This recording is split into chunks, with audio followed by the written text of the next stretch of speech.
Hello friends, मैं Vipin Jain, founder of learn equity with Vipin Jain.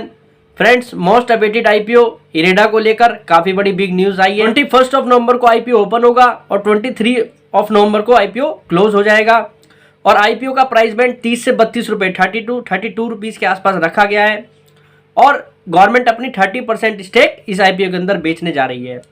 और दरअसल जिस सेक्टर के अंदर ये कंपनी काम कर रही है, इस समय काफी हॉट सेक्टर है, काफी बड़ा कैपेक्स प्लान है, जिसके तहत इस कंपनी को काफी फायदा होता हुआ दिखाई दे रहा है। और सच बात यहाँ पर यह भी है कि जो आईपीओ का प्राइस है वो काफी अट्रैक्टिव दिखाई दे रहा है। 32 रुपीज के आसपास का जो प्राइस रखा गया है उस पर ये शेयर काफी अट्रैक्टिव यहाँ पर दिखाई दे रहा है।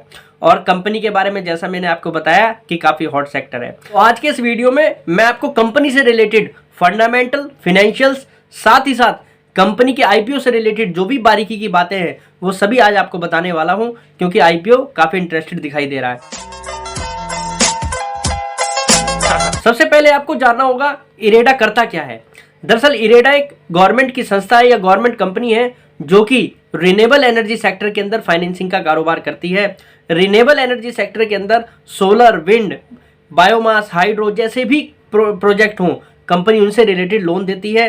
चाहे वो नए प्रोजेक्ट लगाने हो या प्रोजेक्ट को चलाना हो, या कंपनियों को प्रोजेक्ट से रिलेटेड कोई भी इक्विपमेंट खरीदना हो, तो उनसे रिलेटेड ये कंपनी एट प्रेजेंट लोन देने का कारोबार कर रही है। और साथ ही साथ स्टेट डिस्कॉम्स को भी ये कंपनी एट प्रेजेंट लोन दे रही है, वो भी कंपनी की लोन बुक में यहाँ पर शामिल है। और ये तो आप सभी जानते हैं कि हमारी पावर कैपेसिटी आने वाले 5 सालों के अंदर डबल होने वाली है।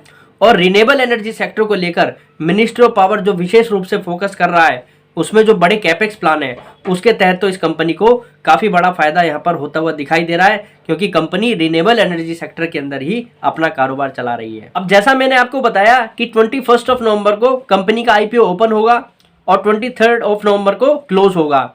आईपीओ प्राइस 30 से 32 रुपीज के आसपास रखा गया है। और देखा जाए तो गवर्नमेंट ऑफ इंडिया इसके अंदर लगभग अपने 30% शेयर यहां पर सोल्ड करेगी। और इस आईपीओ के बाद गवर्नमेंट के पास 70% शेयर कंपनी के होंगे। गवर्नमेंट ऑफ इंडिया ही इस कंपनी की प्रमोटर होगी। और देखा जाए तो इक्विटी का साइज लगभग 67 करोड़ शेयर्स का होगा।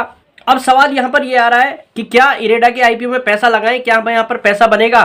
दरअसल देखा जाए तो इक्विटी का साइज यहां पर छोटा है। आईपीओ के लिए आपको मारामारी भी दिख सकती है, क्योंकि रिन्यूएबल एनर्जी सेक्टर भी काफी फोकस में है। 47,206 करोड़ रुपए का कंपनी का एट प्रेजेंट लोन पोर्टफोलियो है, जिसमें से लगभग 23% विंड एनर्जी से आ रहा है। सोलर एनर्जी के अंदर कंपनी ने अपनी लोन बुक का 30% हिस्सा किया हुआ है। कंपनी ने हाइड्रो से रिलेटेड भी 11.8% अपनी लोन बुक के अंदर प्रोजेक्ट को फाइनेंस किया हुआ है।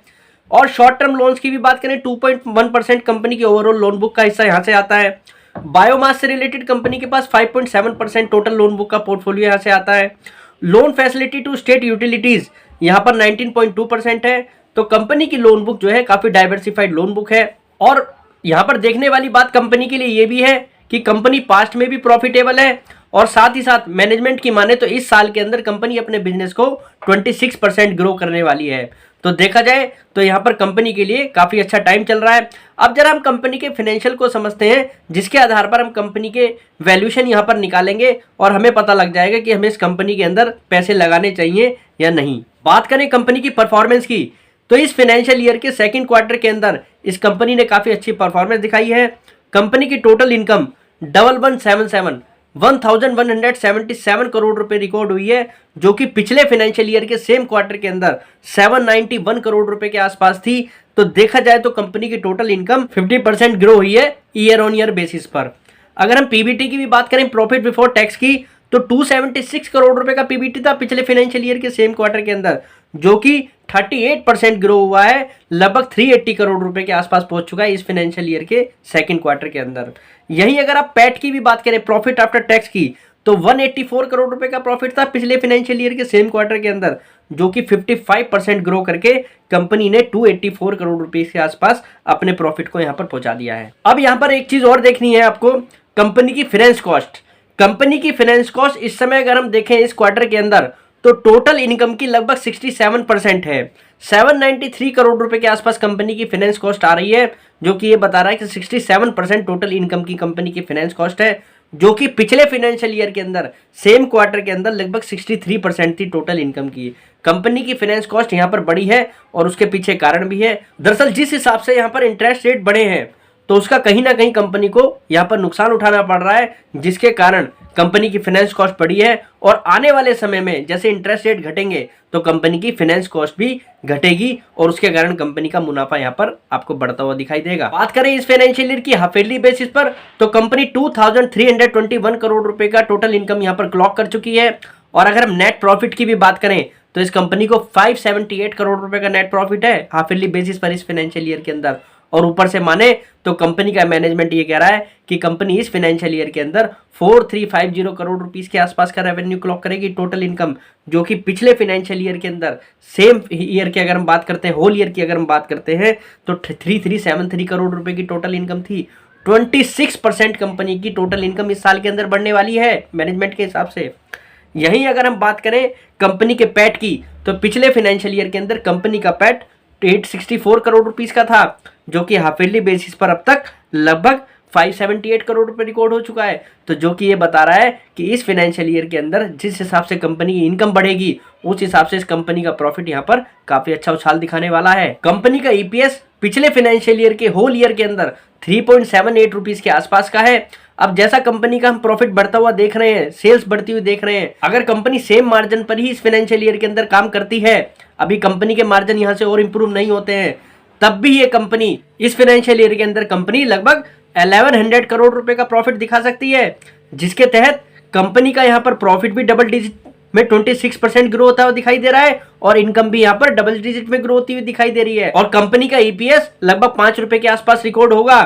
अगर मैनेजमेंट की माने तो सितंबर क्वार्टर के अंदर कंपनी की जो नेटवर्थ है वो लगभग 6580 करोड़ रुपीस की है, जिसके आधार पर इस कंपनी की बुक वैल्यू इस फाइनेंशियल ईयर में हाफ ईयरली बेसिस के आधार पर 29 रुपीस के आसपास की दिखाई दे रही है।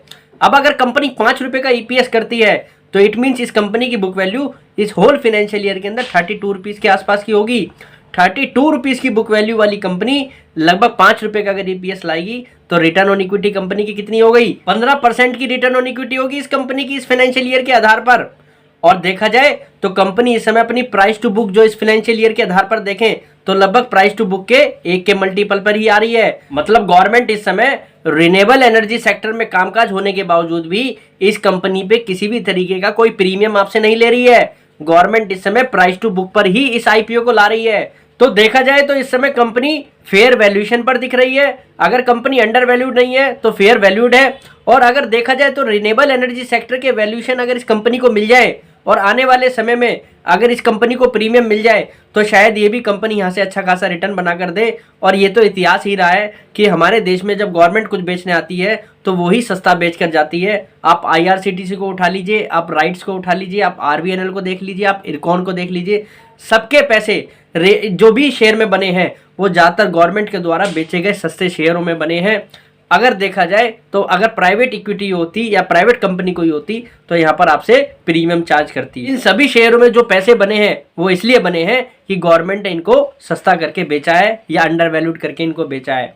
और साथ ही साथ एक बात और मैं आपसे कहना चाहता हूँ, जिस हिसाब से आईआरएफसी की रीरेटिंग हुई है और आईआरएफसी आपको पास्ट में भी अपनी बुक वैल्यू के 3 के मल्टीपल के आसपास भी दिखा है, कोई बड़ी बात नहीं होगी। ये कंपनी भी आने वाले समय में आपको अपने प्राइस टू बुक के 3 के मल्टीपल पे दिखाई दे, मतलब 100 रुपए के आसपास भी ये कंपनी जाती हुई दिखाई दे, क्योंकि ये सेक्टर इस समय हॉट सेक्टर है और कंपनी के वैल्यूएशन इस समय हाई नहीं दिखाई दे रहे हैं। तो मेरी नज़र में इरेडा के आईपीओ में वो लोग बाग पैसा लगाएं जो पावर सेक्टर को लेकर पॉजिटिव हैं, जिनको लगता है आने वाले समय में पावर सेक्टर के अंदर पैसा बनेगा, और साथ ही साथ जो मान रहे हैं कि इस पावर कैपेक्स में ये कंपनी अच्छा परफॉर्म करेंगी। और लॉन्ग टर्म के लिए आप थोड़ा सा इसमें पैसा लगाएं, आपको यहाँ पर अच्छा खासा रिटर्न इस कंपनी के अंदर देखने को मिल सकता है। तो मेरी नज़र में इरेडा के आईपीओ को थम्स अप देते हैं। ये आईपीओ यहाँ पर अच्छा खासा पैसा बनाने की क्षमता रखता है। तो आज के लिए इतना ही, कल फिर मुलाकात करते हैं एक नई वीडियो के साथ। फिलहाल के लिए नमस्कार।